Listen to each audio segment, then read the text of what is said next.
Anybody who goes for pudding before I finish? Whenever you get it, his dad always has pudding first.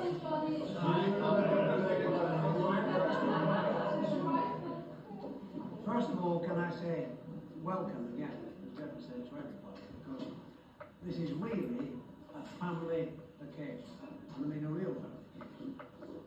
50 years is a long time. Some of you have been with us this long, others have joined us later. And the first thing I'd like to thank is I'd like to thank Deborah, Anne, John, Rennie, Cheryl and Richard for the tremendous effort that's been put into this.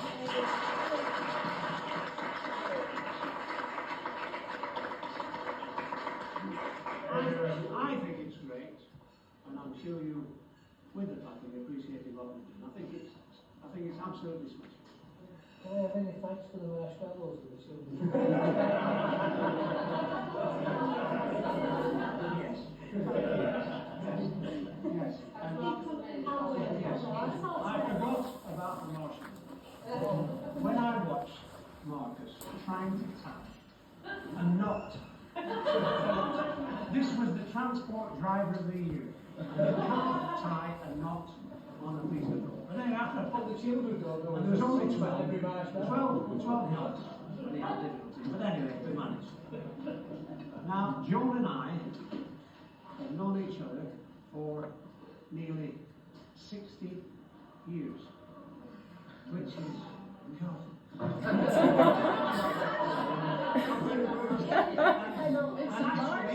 and actually, it's longer because she knew me before I knew her. Yes, that's right. Why that was, it must have been something that she knew about. The Hinnigan genes have been told. Magnetism.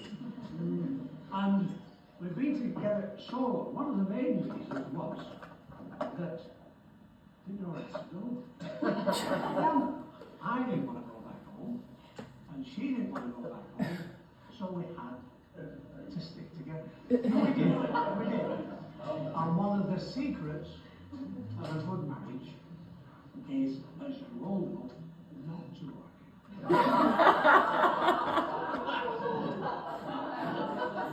And we never argued. Until you bought the car.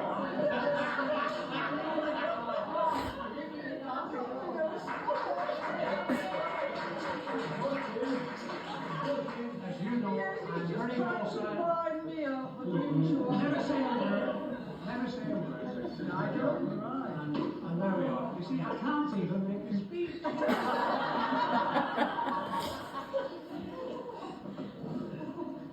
When we got married, we had a great wedding, and as this is, a great occasion. And that was a family thing. We hadn't much money, but we spread the money around as much as we could. For instance, we had an MC in the evening. He was the local barber. And I went to him and I said, and he was a good MC. I said, do you think you could run the function for us? And he said, yes. I said, how much would it be? He said, no. He said, just buy me drinks in the night. I thought, oh, that's a good deal. Little did I know that they could sink a barrel a night. He cost us as much as the function. The bill was tremendous. But we had a great night. Now the following day, my plan was, and John didn't know, because I'm very secretive like that, and I'd arranged that we go to London. So, one of the firemen, as most of you know, I was in the fire service, and one of the firemen, Freddie Lee, said, I'll pick you up tomorrow. And we lived 3 miles in the country. He never arrived because he was still unconscious at night. So we carried our bags and with no telephone, we couldn't afford a taxi. In fact, we didn't want a taxi back then. So we walked, and we walked to my mum's and dad's, and I'd left some stuff there, and we knocked, and no one thought he was in the car.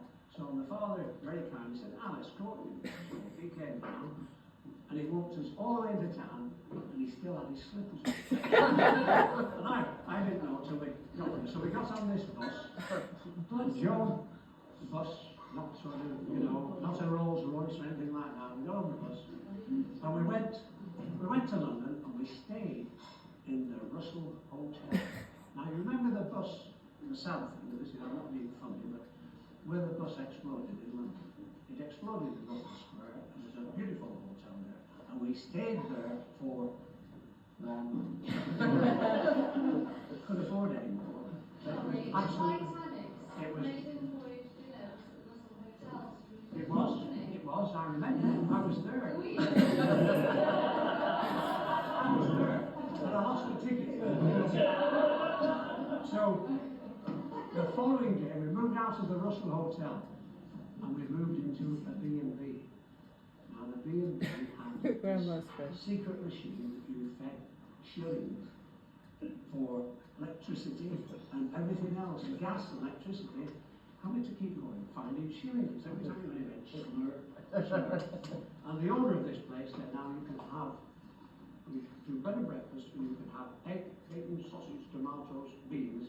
If you have any other requests, you won't get them. And you come down at 8 o'clock, and that's it, and you vacate your room at 9 o'clock. This is we vacated and we went around London, and one of the places we visited was Harrods. I went in Harrods, and we walked around, and Harrods had a sale on. And we saw this table, and this table was £2.50. And I went, I said, this is nice table, and it said, we ship, there's the thing I said, and this is a nice table, can I buy it? Yes. And you ship it? Oh yes, I said, can you ship it? Oh yes, yes. So our first present for ourselves was this table from Harrods for £2, and it was shipped to Blackburn, free.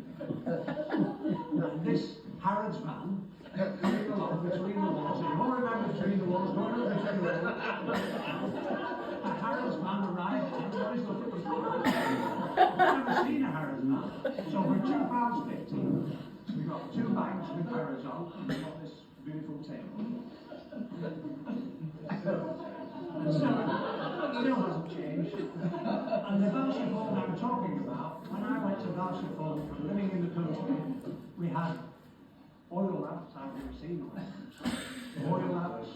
We had a well to pump the water, with no toilet. Yes, yes. Have you never seen oil lamp? Yes, you know something about you read a poem? What about the difference between now and then? Especially for the Hinnigan family. It's a little ditty that it's written. Yeah, definitely.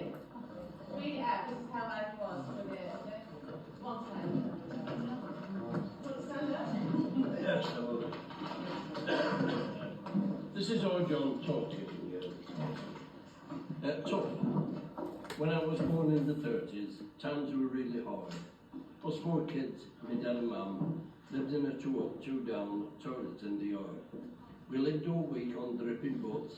We had jam boats on Sunday. We really enjoyed the Sabbath, then it was back to the dripping on Monday. Our dad had to work on the dole, our mum in the mill where she weaves. We had no jackets of our own, so we wiped our noses on other kids' sleep. We did things to annoy the teachers, so they would cane us. It never did us any harm. For we were that cold in winter, it made our fingers tingle and made our hands go all warm. We were forever hungry, nothing proper to eat, never properly fed. Sunday night, 9 o'clock, Holy Communion, and the same again at 10 o'clock for the extra piece of bread. If it went anywhere special, we would dress in what we called our best togs. But we never seemed to look right. We're in a pair of iron-clad clogs. When I look back on my childhood, we were really not that tough. We had life pretty easy. It could have been really rough.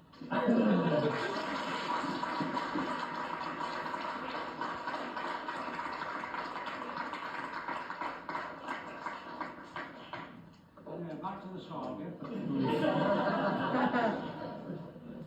I joined the fire service to earn a bit more money. We met each other on the roadsides, and that's another story. I'm not going to that. And got promotion eventually to Devon.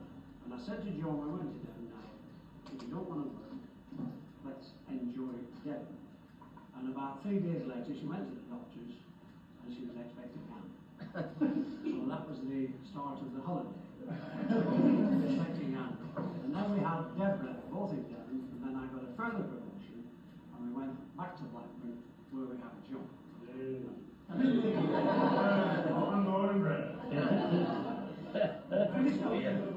Finished up in the Isle of Man, where I think the 3 children thoroughly enjoyed growing up in the Isle of Man. It was a great place for them to grow up. They had the freedom that they never would have had if we'd have stayed in the UK in the fire service.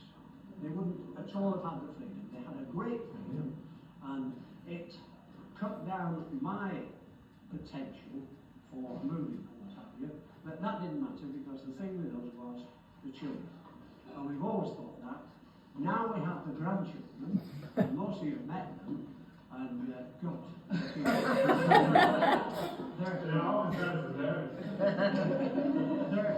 keeping us young. I don't know, but they're keeping us going. Now again, a friend of mine wrote this for me. He's just stood up recently, and he wrote this particular thing. Once in a lifetime you meet someone special, your lives intermingle, and somehow you know that this is the beginning of all that you long for, a love that will blossom, and a love that will grow. Once in a lifetime, to those who are blessed, a miracle happens and dreams will come true. I know it can happen, or it happened to me, but I found that once in a lifetime with you. A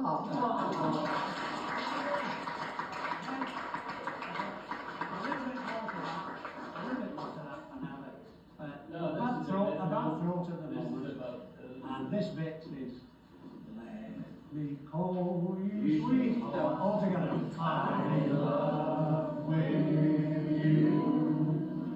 Let me hear you whisper that you love me true. With the love like glowing in your eyes so true. Let me call you sweetheart. I love with you.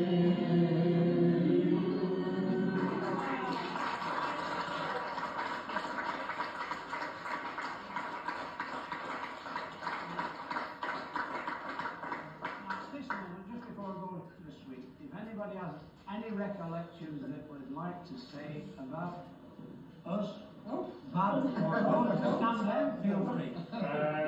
If you have murdered someone, you can be free by now.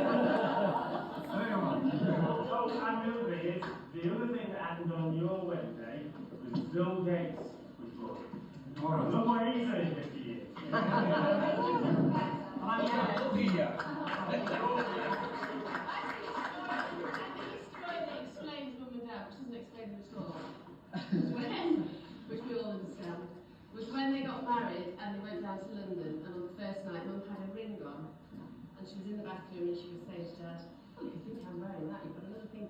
I'm not your children.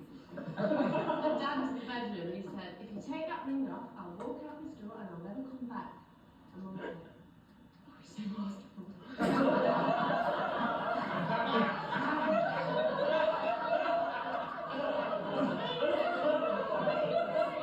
Really? That's true.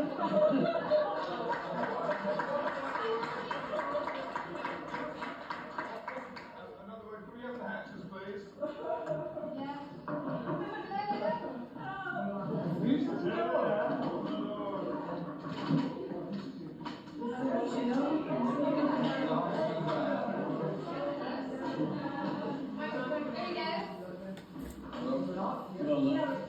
Yes, thank you very much for those for lurking away in the kitchen.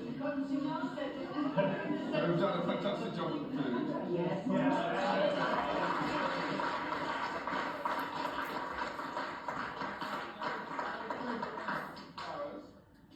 And of course the piano.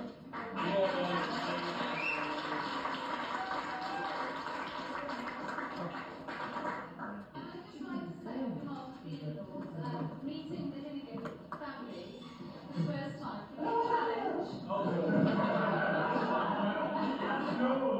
Yeah, that's the whole thing. But it's really wonderful to come into such a loving, embracing family, and especially, obviously, and everything, all the memories I had with you guys. I was there just for the 40th wedding anniversary, and it's been fantastic all the way, and thank you so much. Tonight has been fantastic.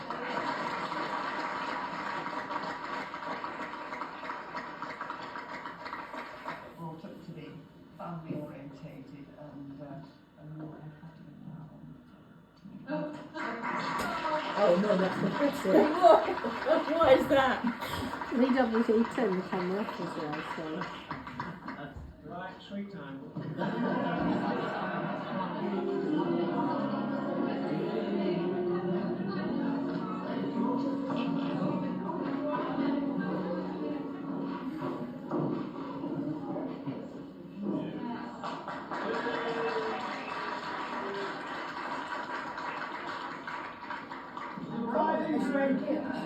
Hello? Mama's got too low.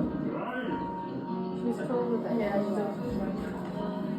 she did have heels up, but she wasn't tall. She's lots of, she used to tower.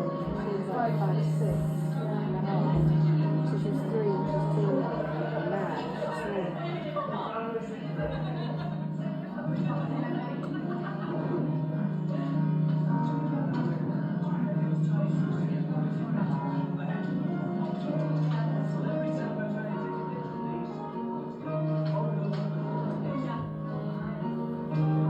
Oh my gosh, that Karen sounds terrible.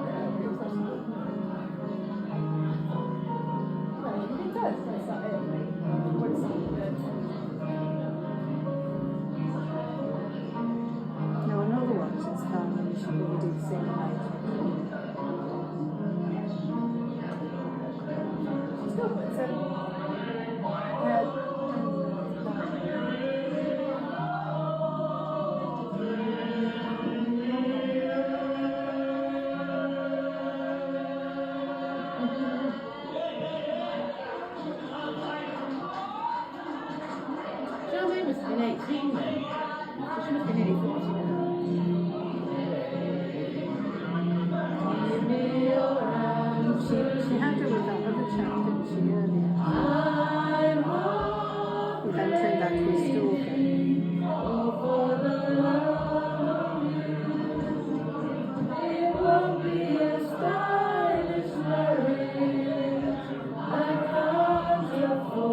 audience, then it doesn't know anything. Because it's not really very hot on Victorian musical.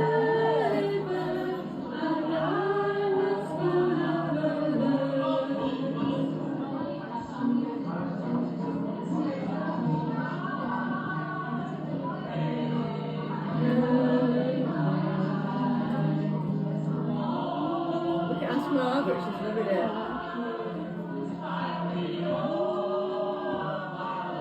We should send this to her, this the cover this, you know.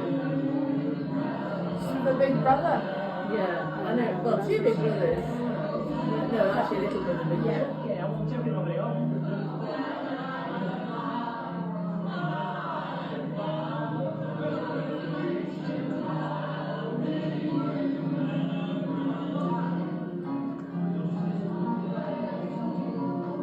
As well, yeah.